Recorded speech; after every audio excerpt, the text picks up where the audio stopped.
Assalamualaikum warahmatullahi wabarakatuh. Sugeng enjang, sugeng siang, para siswa SMK Negeri 6 Semarang. Sugeng pepanggihan malih ing piwulangan basa Jawi. Mugi-mugi para siswa tansah pinaringan sehat, waras, berkah, slamet, rahayu. Nggih, pepanggihan dinten menika ngrembak babagan nulis aksara Jawa angka. Nggih. Kala wingi para siswa sampun nyinaoni piyambak ngenani aksara Jawa angka. Langsung kemawon. Saderengipun mlampah ing aksara angka utawi wilangan, para siswa kedah ngemut-emut utawi ngeling-eling wujud aksara Jawa. Nah, wujud aksara Jawa menika wonten kathah. Boten namung aksara wilangan kemawon. Ingkang setunggal menika aksara legena lan ugi aksara pasangan. Aksara legena menika aksara ingkang tasih wuda, isih lugu, durung ketambahan apa-apa. Nggih, nah wujudipun aksara legena menika wonten kalih dasa. Kalih dasa menika inggih menika Hanacaraka, Datasawala, Padajayanya lan ugi Magabatanga. Menika cacahipun wonten kalih dasa. Dene aksara pasangan ugi sami, cacahipun wonten kalih dasa. Wujudipun saged dipun tingali piyambak. Nggih, kedah dipun gatosaken ngenani aksara pasangan ha, aksara pasangan sa, lan ugi aksara pasangan pa. Tiga aksara pasangan menika mapan wonten sisih tengen aksara legena. Jadi penulisannya adalah di samping kanan aksara legena.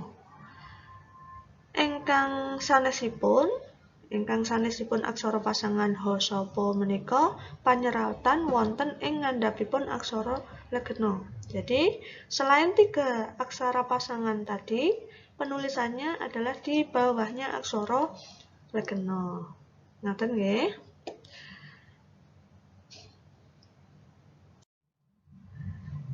Piguna saking aksara pasangan inggih menika kangge nyiget aksara saderengipun, nggih utawi sak ngajengipun. Dadi menawi basane para siswa menika kanggo mateni aksara ngarepe. Dadi dudu aksara sing mati ananging kanggo mateni aksara sak ngarepe. Tuladhane Ratna. Menawi dipun serat ing aksara Jawi menika mbetahaken tiga aksara inggih menika Ra, Ta lan ugi Na. Nah, menika wonten aksara ingkang kedah dipun sigek utawa sing kudu dipateni inggih menika aksara Ta. Nah, dipun sigek ngangge pasangan Na dados Ratna. Semanten ugi tuladha Slada. So supados mati utawi sigek kedah dipun paringi pasangan yaiku aksara sakwise so la. Nah, dados Slada. Ngoten nggih. Ingkang salajengipun inggih menika aksara sandangan.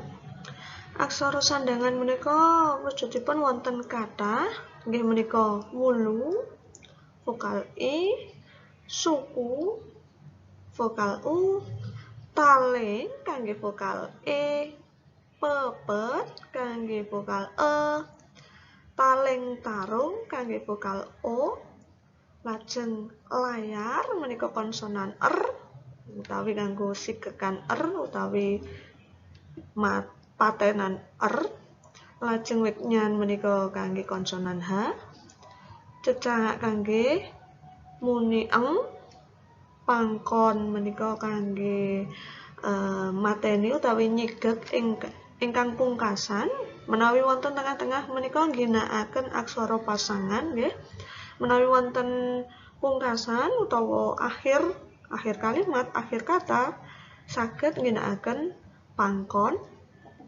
Lajeng wonten pengkal menika kangge panjenengan ya. Tuladhanipun menawi para siswa badhe nyerat tembung kiai nggih ngginakaken penggal. Lajeng wonten cakra. Cakra menika kangge panjingan ra. Tuladhanipun tembung sukra nggih. Lajeng wonten cakra keret. Cakra keret menika kangge panjingan re. Tuladhane tresna, trenggiling, tremumulen lan sak piturute. Nggih, kedah dipun gatosaken ngenani cakra. Cakra menika saged dipun suku. Dados panjingan ra menika saged dipun suku, saged ugi dipun wulu, saged ugi dipun taling, saged ugi dipun taling tarung, ananging boten saged dipun pepet amargi menawi pepet menika kedah ngginakaken cakra keret. Ngaten nggih saged dipun pahami nggih. Nah, menika wonten tuladha panulisan aksara sandangan. Wonten tuladha layar. Lo ya lajeng dipun paringi layar. Wonten malih slendang. Sle. Saking so diparingi pasangan lo, slo diparingi taling, sle no pasangan do lajeng cecak slendang. Wonten ugi pindang, mangan, tresno. Nah, kedah dipun pahami para siswa, pocapan utawi pelafalan tresno menika ngangge cakra keret sanes tresno. Menawi tresno menika ngangge taling, menika lepat. Ingkang leres menika ngginakaken cakra keret. Dados pocapanipun tresno sanes tresno. Lajeng wonten tuladha malih sukra. So diparingi suku, lajeng ko di cakra sukra. Nah, ingkang salajengipun inggih menika aksara wilangan. Aksara wilangan wujudipun wonten sedasa. Inggih menika 0, setunggal, kalih, 3, sekawan, gangsal, 6, 7, 8 lan ugi 9. Aksara wilangan utawi aksara angka menika wujudipun saged dipun tingali piyambak-piyambak nggih, saking 0 dumugi 9 saged dipun tingali lajeng mangke saged dipun serat piyambak-piyambak nggih. Nggih, kangge panyeratan aksara angka utawi wilangan menika kedah dipun paringi pada pangkat utawa cecak loro nggih. Kenging menapa kok kedah diparingi pada pangkat? Kangge mbentenaken antarane aksara legena utawi aksara pasangan kaliyan aksara angka. Dadi kanggo matesi, kanggo bedakake antarane aksara legena pasangan lan aksara wilangan utawa angka. Tuladhanipun 20 Maret 2021. Nah, 20 menika aksara wilangan utawa aksara angka. Dipun paringi pada pangkat rumiyin cecak loro, lajeng 2 0 dipun tutup kalian cecak kalih malih pada pangkat, lajeng Maret. Terus pada pangkat malih amargi arep nulisake 2020 dipun tutup kalian pada pangkat malih. Nah, menika panyeratan aksara angka.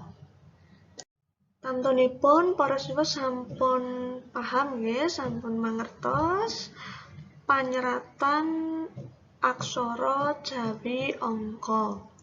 Nah, kangge gladhen dinten menika inggih menika nyalin aksara Latin dados aksara Jawi ingkang ginakaken aksara angka. Nah, wonten mriki wonten gangsal ukara, ada 5 kalimat, mangke saged dipun salin wonten bukunipun piyambak-piyambak. Menawi sampun mangke disalin ginakaken aksara Jawi, lajeng dipun foto ginakaken HP nipun piyambak-piyambak, lajeng dipun unggah utawi dipun upload wonten akun Presto para siswa.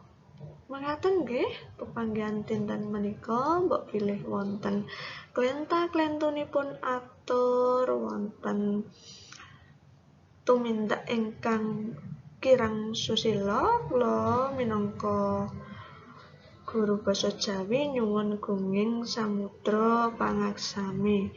Mugi para siswa tansah ginanjar sehat, waras, slamet, rahayu, tinebihaken saking Mala Sukerto.